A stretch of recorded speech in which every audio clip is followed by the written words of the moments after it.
good morning, kids. Today I'm in the borough of Rotherite, and I hope I said that right, in South London, just east of Tower Bridge. And I'm standing in a rather nondescript field or park, but in the mid-1300s, it wasn't nondescript at all. King Edward III reigned from 1327 for 50 years through to 1377, and was one of the more popular kings in the Middle Ages, for a number of reasons that I'm not going to get into now. Why I'm standing here in this field is that at one time, this was his getaway. It was called King Edward's Manor House, and this was a moated castle that you can see that was behind me. Maybe not so much a castle, but just more like a strong, well-built brick house that had a moat behind it.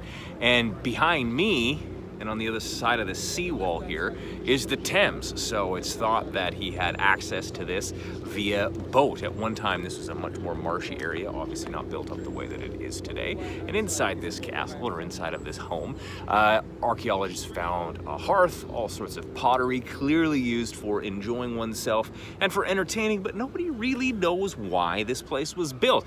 It's not near any hunting grounds or anything like that, and one of the more common thoughts is that King Edward III was very keen on falconing, aka hunting with falcons, and he had access to wide swaths of land out here, as well as across the Thames behind me. So that could be one reason why it's there. As you can see behind me right now, there's really not much that's left of this, and aside from the plaque here, you wouldn't really know what this was all about, but it's fascinating to think that in this neighborhood at one time, this was the only home, and it belonged to King Edward III some 700 years ago.